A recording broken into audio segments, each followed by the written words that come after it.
My parents sold everything to travel the world and came back demanding I support them. I gave them exactly the retirement they planned for. My parents called me from the airport, saying they were back from their 5-year world tour and would be staying with me. Not asking, telling. They'd sold our family home, cashed out their retirement accounts, and spent every penny traveling to 60 countries while constantly posting about living their best lives. When I was 23 and struggling to pay for college, they sold the house I grew up in and told me it was time I learned independence. They gave me 2 weeks to find somewhere to live and said experiencing hardship would make me stronger. They took the $400,000 from the house sale, plus their $300,000 in retirement savings, and bought one-way tickets to Thailand. They sent me postcards from beaches while I worked 3 jobs to afford tuition. They posted photos eating at 5-star restaurants while I survived on rice and beans. When I begged them for just a small loan to finish my last semester, they said they couldn't access their travel fund and that I needed to figure it out myself. They actually said that helping me would rob me of the satisfaction of earning my degree independently. I had to drop out with 1 semester left because I couldn't afford it. My parents were in Morocco riding camels that same week, posting about how life was too short to wait for adventure. For 5 years, they traveled everywhere: Europe, Asia, South America, Australia. They stayed in luxury resorts and took expensive tours. They bought designer clothes in Paris and jewelry in India. They never once asked how I was doing or offered to help when I got sick and had medical bills that destroyed my credit. They missed my wedding because they were at some meditation retreat in Bali that couldn't be rescheduled. They sent a card saying they were there in spirit while they posted photos of their couple's massage. Now they were standing in my apartment with 2 suitcases and nothing else. They announced they'd spent everything and needed to live with me while they figured out their next steps. My mother walked around my small apartment saying it would be tight, but they'd make it work. My father started moving my things out of my bedroom, saying they needed the bigger room for their bad backs from all the adventure sports they'd done. They told me I'd sleep on the couch since young people were more flexible. When I said absolutely not, they looked shocked. They said I had an obligation to care for them since they raised me. They actually brought up changing my diapers as a baby, like that was a debt I needed to repay. My mother said they'd given me life and 18 years of support, so I owed them at least that much back. They'd already told their travel friends that their successful daughter would be taking care of them. They'd bragged about how I had a good job and could easily support 3 people. What they didn't know was that I'd gotten that good job only after years of struggling because of them. They had no idea about the nights I went hungry, the times I was almost evicted, or the opportunities I lost because I couldn't afford to take unpaid internships like my peers. They sat on my couch, they were trying to claim as my new bed, and started talking about their expenses. They needed health insurance, spending money, food, entertainment, and a car since they'd sold theirs. They actually pulled out a budget they'd created showing I could afford to give them $3,000 a month if I cut back on unnecessary expenses like my gym membership and Netflix. My mother said I could also get a second job on weekends to help cover their costs. They were completely serious. For the next week, they refused to leave. They ate all my food, used my things, and invited their friends over to see their new home. They told everyone I was happy to support them after their adventures. They started looking at furniture to replace mine and talking about renovations I'd pay for to make the space more comfortable for them. They applied for credit cards using my address and had packages delivered daily from online shopping. When the bills came, they handed them to me, saying it was part of supporting them. That's when I executed my plan. I told them I'd been laid off and couldn't afford the apartment anymore. I said we'd all have to move somewhere cheaper. They panicked and asked where. I showed them listings for rooms in shared houses in the worst part of town, places with no privacy, shared bathrooms, and strict rules about guests and noise. They said absolutely not, but I said it was all we could afford now that I had no job. I'd already given my landlord notice that I was leaving, but hadn't told them that. I started packing everything and putting it in storage, telling them we couldn't afford to keep furniture. They watched in horror as their dream of a comfortable retirement disappeared. My mother's face went white, and she actually grabbed the edge of the couch to steady herself. I kept wrapping my books in newspaper and placing them in boxes, not looking up at her. She started making these little gasping sounds like she couldn't breathe right, and my father rushed over to her side. He kept asking what was wrong, what was happening, and she just pointed at the boxes with a shaking hand. I taped up another box and labeled it in thick black marker. My father finally understood and his mouth fell open. He asked if I was really serious about this, about making them live in some dump with strangers. I told him it was all we could afford on unemployment benefits while I looked for a new job. My mother started crying for real then, not the fake tears she'd used before. She said there was no way she could share a bathroom with random people, that she needed her privacy, that they were too old for this kind of living situation. I just shrugged and said I was sorry, but this was reality now. I pulled another stack of books off the shelf and started wrapping them. My father tried a different approach. He pulled me into the kitchen away from my mother and lowered his voice. He suggested maybe they could stay with some of their travel friends for a few weeks, just temporarily while I figured out my job situation and got back on my feet. His voice had this hopeful tone like he'd just solved all our problems. I reached into my pocket and pulled out his phone, which he'd left on the counter earlier. I handed it to him and told him to start making calls. I said I'd keep packing while he worked on finding them a place to stay. He took the phone slowly and stared at it like he'd never seen it before. I went back to the living room and started taking down pictures from the walls. Over the next 2 days, I watched my parents make call after call to every person they'd traveled with. My father would dial a number, put on this cheerful voice, and start talking about their adventures together. Then he'd casually mention they were back in town and looking for a place to crash for a bit. Every single time, I could hear the excuses through the phone, even from across the room. One friend was renovating their guest room. Another had family coming to visit. Someone else had just adopted a dog that didn't do well with strangers. My mother tried calling people too, using her sweet voice and laughing about old memories. She'd mention needing a favor, and I'd watch her face fall as the person on the other end found a reason to say no. By the second day, they'd gone through their entire contact list. They sat on the couch surrounded by my half-packed belongings and just stared at their phones. My father kept scrolling through his contacts like maybe he'd missed someone, some magical friend who would save them. My mother started crying again and said she couldn't believe their friends were abandoning them in their time of need. I was in the kitchen wrapping dishes and I almost laughed. I pointed out that these people weren't really their friends. They were travel buddies. They'd shared expensive dinners and tours, not actual lives. Now that my parents had no money and needed real help, everyone disappeared. My mother got this shocked look on her face like this possibility had never occurred to her. The next morning, my mother cornered me while I was packing up the kitchen. She stood in the doorway blocking my way out and started talking in this shaky voice. She said she gave birth to me, that she carried me for 9 months and went through labor. She said she changed my diapers and stayed up with me when I was sick and drove me to the school every day. She said she gave up her body, her time, her freedom to raise me. Her voice got louder as she talked and tears were running down her face. She said I owed her this help, that it was my turn to take care of her after everything she'd done for me. I put down the box of plates I was holding and looked at her. I started listing dates. I told her about the time I called from the hospital with a kidney infection, and she was in Barcelona and said she couldn't help. I mentioned when I got evicted from my first apartment and she was in Thailand posting pictures of beaches. I brought up my wedding that she missed for a spa retreat. I reminded her about begging for help with my last semester of college and her telling me to figure it out myself while she was buying designer clothes in Paris. I kept going, pulling up memory after memory, watching her face change. The manipulative sadness melted away and turned into genuine shock. She actually stepped back from me. She said she didn't realize I'd been keeping track of all that. I told her I remembered every single time I needed her, and she chose herself instead. Alexia showed up that afternoon to help me pack. I told her what was happening, and she came over with boxes and packing tape. My parents were sitting in the living room looking miserable when she walked in. She took one look at them and then at me, and I saw her jaw tighten. She started helping me wrap glasses and asked in this really loud voice if these were the parents who ate at fancy restaurants while I was in the emergency room with no insurance. My parents' heads snapped up and my father started to say something, but Alexia kept talking. She asked if they were the ones who spent $700,000 on themselves and then showed up expecting me to support them. My mother got this offended look on her face and said that wasn't fair, that they'd worked hard their whole lives and deserved to enjoy their retirement. Alexia laughed and said retirement usually meant you saved money, not spent every penny, and then demanded your kid take care of you. My father stood up and told Alexia she didn't understand, that family was supposed to help each other. Alexia looked at him and asked where that family help was when I was working 3 jobs to pay for college. My parents just sat back down and didn't say anything else. My father lost it that evening. He started yelling about how ungrateful I was, how he and my mother had sacrificed everything to raise me. He said they gave up their youth and their freedom and their dreams to take care of me. He said they'd earned the right to enjoy their retirement, and I was being selfish and cruel. His face was red and he was pacing around the living room waving his arms. He went on and on about everything they'd done for me and how I owed them. I let him finish his whole speech. Then I pulled out my phone and opened their Instagram account. I started reading their posts out loud. I read the one about living free from obligations and choosing adventure over responsibility. I read the caption about how they'd decided to stop letting other people's problems weigh them down. I read the post where they said life was too short to sacrifice for anyone else. My father's face went from red to pale. He tried to grab my phone, but I stepped back and kept reading.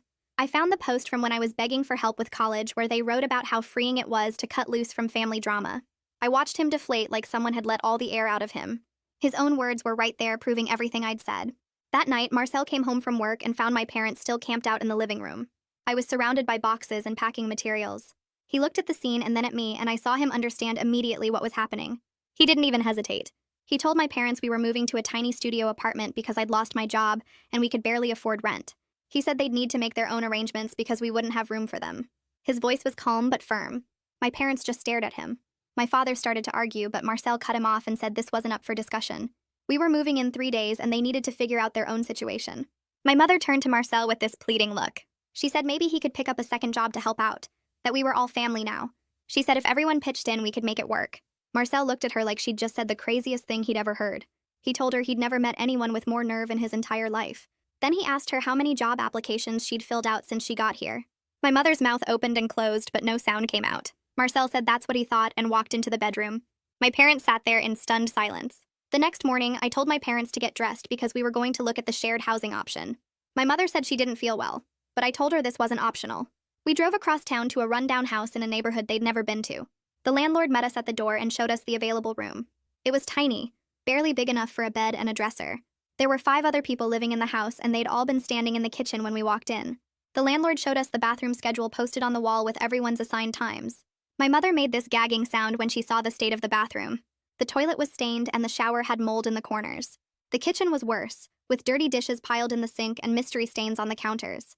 My father kept asking if this was really necessary, if we couldn't find something better.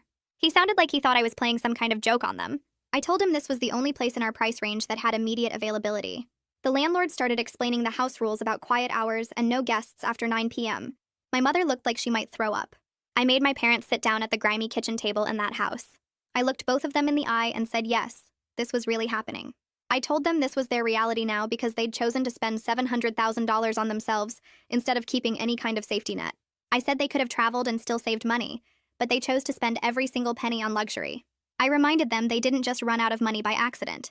They made a choice every single day to spend more. I told them I'd help them fill out the application for this room if they wanted it. I'd even help them move their suitcases in. But I wouldn't be giving them money, and I definitely wouldn't be living with them. My mother started crying again and my father's hands were shaking. The landlord was standing in the doorway looking uncomfortable. I pulled out the rental application and set it on the table in front of them. I asked if they wanted me to help them fill it out, or if they'd rather be homeless. My father picked up the pen with a hand that wouldn't stop trembling. I watched my father's hand shake as he filled out the rental application, his handwriting barely readable. The landlord took the form and said he'd run their background check and let us know within 48 hours. My mother sat frozen in the chair, staring at the water-stained ceiling like she couldn't believe this was her life now. We walked back to the car in complete silence. My father opened his mouth twice like he wanted to say something, but both times he just closed it again and kept walking. When we got to the parking lot, he finally stopped and turned to face me. He said if I really went through with this and left them here, they might end up on the street, and how was I going to feel about that?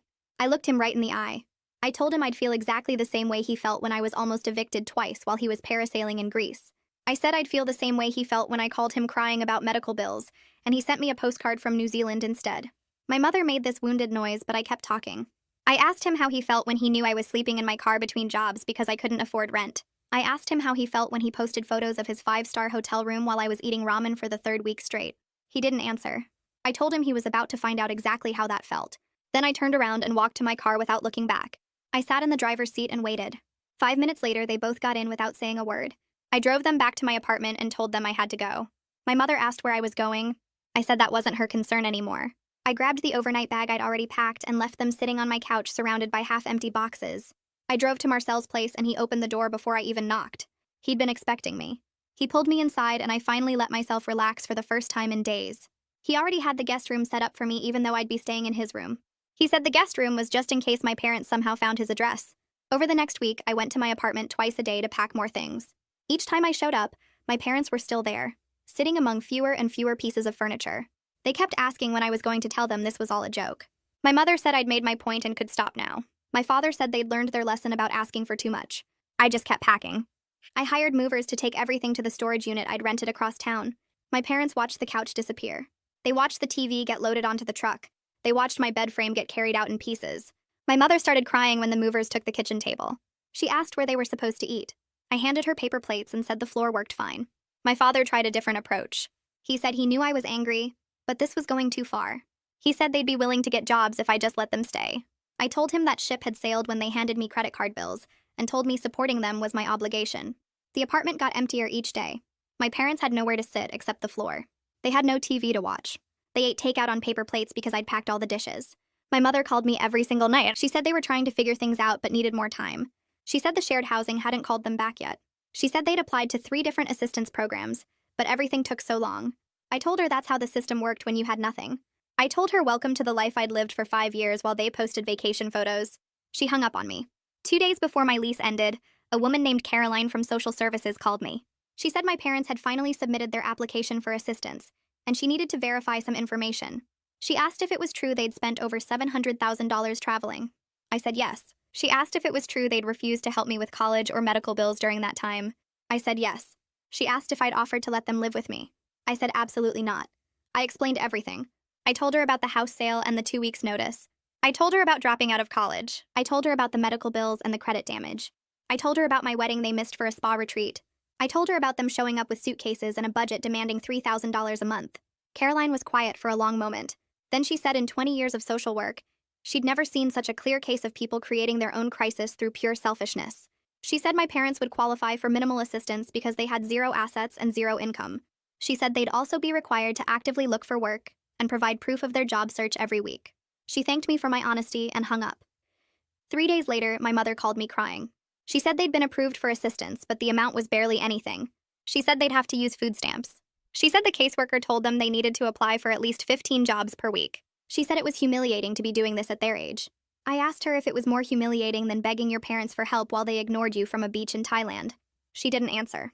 I told her she could have avoided all of this by keeping even 10% of her retirement savings. I told her $700,000 could have lasted them 20 years if they'd been smart about it. I told her they chose to spend every penny on themselves, and now they got to live with that choice. She started screaming at me. She said I was a horrible daughter. She said they'd given me everything and I owed them. I hung up. The last day of my lease arrived. Alexia showed up at 8 in the morning with coffee in her truck. She looked around at the completely empty apartment and whistled. She said she couldn't believe I'd actually done it. My parents were sitting on the floor in the corner with their 2 suitcases. They looked terrible.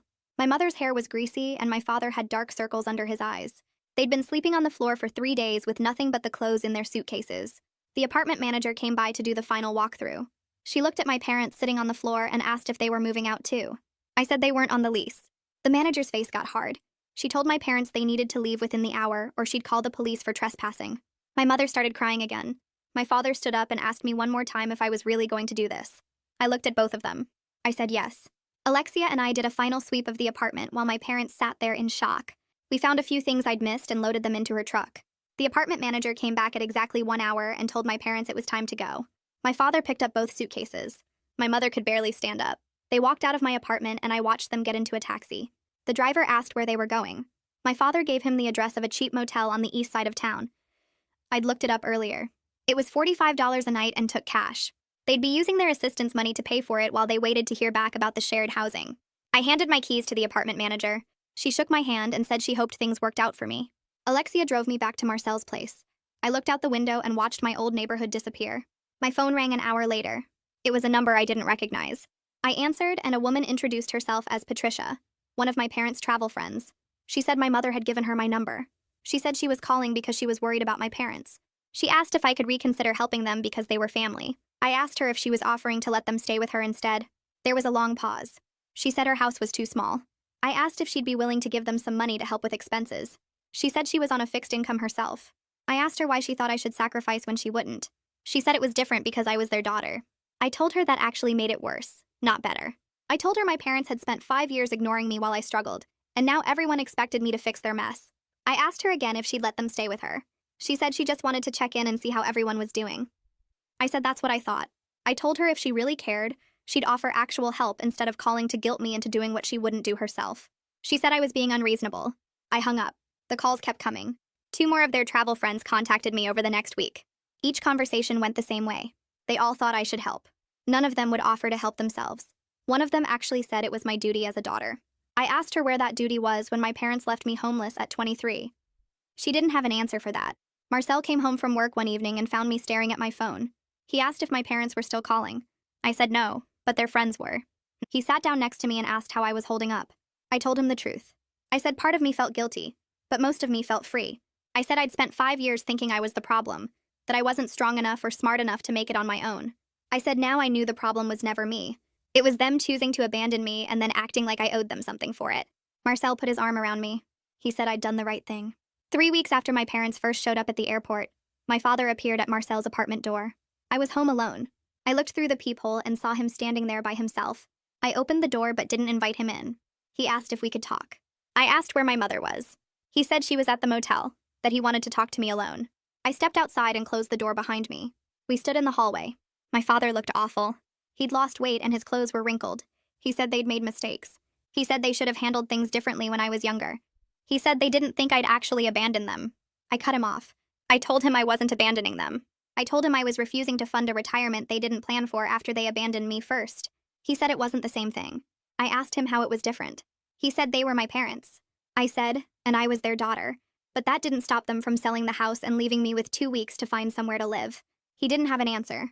I asked him if he remembered the night I called him from the hospital. I asked him if he remembered me begging for help with the bills. He looked at the floor. I asked him if he remembered what he said. He said they couldn't access their travel fund. I told him that was a lie. I told him they could have helped, but they chose not to. I told him now he knew how that felt. My father's hands were shaking. He said they were in their 60s and had nothing. I said I was 23 and had nothing, but I figured it out.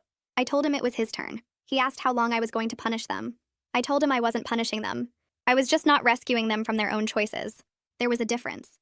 He stood there for another minute, then turned and walked away. I went back inside and locked the door. Marcel came home an hour later and I told him what happened. He asked if I was okay. I said I was better than okay. 2 weeks after my parents first arrived, I texted them both. I said I wanted to meet at a coffee shop downtown. My mother texted back immediately asking why. I said we needed to talk. My father said they'd be there. I got to the coffee shop first and picked a table in the back corner. I ordered coffee and waited. My parents walked in 10 minutes later. They looked even worse than when my father had shown up at Marcel's place. My mother's clothes were hanging off her, and my father had a defeated look in his eyes. They sat down across from me. Neither of them ordered anything.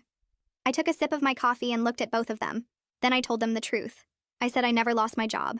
I said I made good money, more than enough to support 3 people if I wanted to. I said I could have let them stay with me and paid all their expenses without any financial strain. The look on their faces was exactly what I expected. My mother's mouth fell open. My father's face went red. I kept talking before they could interrupt. I said I needed them to feel the same panic I felt when I was almost evicted.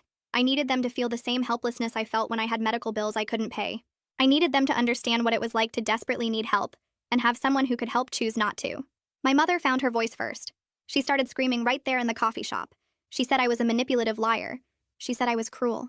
She said how dare I put them through this when I had money the whole time. Other people in the coffee shop turned to stare. I waited for her to finish. When she finally stopped to catch her breath, I spoke quietly. I said now she knew exactly how it felt to desperately need help from someone who had the resources but chose not to give them. I said that was the lesson I wanted them to learn. My father's face had gone from red to pale. He said I'd tricked them. He said I'd let them suffer for no reason. I said no, there was a reason. The reason was they needed to understand what they'd done to me. They needed to feel it instead of just hearing about it. My father stood up so fast his chair fell over. He said he was going to tell everyone what I'd done. He said he'd ruin my reputation by exposing how I'd manipulated them and let them suffer. I pulled out my phone. I opened Instagram and pulled up their travel account. I turned the screen so they could both see it. I said I'd be happy to post the whole story myself. I said I'd include screenshots of their posts about living free from obligations. I'd include the budget where they demanded $3,000 a month. I'd include everything. My father sat back down. He didn't say another word. I finished my coffee while they sat there in silence. Then I stood up and walked out, leaving them at that table with the truth sitting between them like a bomb that had finally gone off. I waited 3 days before calling them. My mother answered on the first ring. I told her we needed to talk and gave her the address of a restaurant near their motel. She asked if I was finally coming to my senses. I hung up without answering. They showed up 20 minutes early and sat at the table looking nervous. I ordered coffee and let them wait in silence for 5 minutes before speaking. I said I had one offer and they could take it or leave it. I'd help them get into a modest 1-bedroom apartment and cover the first month's rent and deposit. They both had to get jobs within 30 days and keep those jobs. I'd help with groceries for 3 months, but after that, they were completely on their own. If they ever showed up demanding more or tried to guilt me into anything, I'd cut them off entirely, and they'd never hear from me again. My father started talking before I finished. He said a 1-bedroom wasn't enough space and 3 months of grocery help wasn't sufficient. He said they needed at least 6 months of full support to get properly established. My mother jumped in saying they'd need help with utilities and transportation costs too. I put my coffee cup down and looked at both of them. I said this was the only offer they'd get and I wasn't negotiating. They could accept it right now or I'd walk out and they'd be figuring out the shared housing situation on their own. My father said I was being unreasonable. He said they were my parents and deserved better treatment. I reminded him about the postcards from beaches while I worked 3 jobs. I reminded him about the 5-star restaurant photos while I ate rice and beans. I reminded him about the meditation retreat in Bali that was more important than my wedding. He went quiet. My mother tried a different approach. She said they'd accept my offer but needed help with the security deposit plus the first and last month's rent. I said first month only, take it or leave it. She said that wasn't fair. I said fair was spending $700,000 on yourself while your daughter nearly became homeless. She pressed her lips together and didn't respond. For 2 hours they tried every angle. They suggested I cover utilities for 6 months. They asked for a car. They wanted me to co-sign a credit card. They proposed I give them a monthly allowance for entertainment and personal expenses. Every single request got the same answer. No. This was the offer. Take it now or watch me leave. My father finally asked what kind of apartment I was talking about. I pulled out my phone and showed them 3 listings. All were in safe neighborhoods, but nothing special. Basic buildings with basic amenities. No pools or fitness centers or fancy lobbies. Just regular apartments where regular people lived. My mother looked at the photos like I'd shown her prison cells. She asked if there were any nicer options in better areas. I said these were the options, and my offer covered what I'd already shown them. My father asked about the furniture situation. I said I'd help them get basic furniture from discount stores. Nothing fancy but functional. Beds, a couch, a table, chairs. The essentials. He said they'd need more than essentials after the life they'd been living. I reminded him that the life they'd been living was over because they'd spent everything. He didn't have a response to that. Finally, my mother asked what happened after 3 months when the grocery help ended. I said they'd be on their own completely. They'd need to budget and manage like every other adult. She said that seemed harsh. I said harsh was telling your daughter that helping her would rob her of satisfaction while you rode camels in Morocco. The fight went out of both of them after that. My father asked if this offer was really not negotiable. I said it wasn't. He looked at my mother. She looked back at him. They both knew they had no other options. My father said they'd accept. I made them both say it out loud. I made them confirm they understood the terms. I made them agree that if they asked for more, I'd cut contact entirely. They agreed to everything because the alternative was the shared housing with 5 roommates and a bathroom schedule. I found them an apartment in a neighborhood 30 minutes from downtown. The building was older, but well maintained. The apartment had 1 bedroom, 1 bathroom, a small kitchen, and a living room barely big enough for a couch and TV. The rent was $800 a month. I paid the first month and the deposit. I took them to a discount furniture store and bought them a bed, a couch, a kitchen table with 2 chairs and basic necessities. The total came to under $1,500. My mother cried in the furniture store. Not because she was grateful, but because she was looking at cheap furniture after years of luxury hotels. I ignored her tears. I connected them with 2 employment agencies and made them both register. Within a week, my mother had a receptionist job at a dental office. My father got hired at a retail store in the mall. Both of them hated their jobs immediately, but they showed up because they had no choice. I helped them set up their apartment and stock their kitchen. I made sure they had everything they actually needed. Then I left and told them I'd check in once a week for the first month. 3 months passed. My parents kept their jobs but barely spoke to me beyond short texts confirming they were still employed. My mother sent terse updates every Sunday. Still working. Rent paid. That was it. No attempts at conversation or reconciliation. Marcel and I started seriously looking at houses. We found one we loved and put in an offer. I also enrolled in online classes to finish my degree. The 1 semester I'd had to drop was finally getting completed 7 years later. I studied at night after work and on weekends. Marcel helped me stay focused when I wanted to quit. I didn't regret what I did to my parents. They needed to learn that actions have consequences. They needed to understand that you can't abandon someone for 5 years and then expect them to fund your retirement. I needed to prove to myself that I could stand up to them and set boundaries they couldn't cross. We'd probably never have a warm relationship again. My mother's texts were cold and my father never contacted me at all. But I had peace knowing I'd done what I needed to do. They couldn't destroy the life I'd built from nothing. They couldn't take advantage of me anymore. I'd survived their abandonment and come out stronger.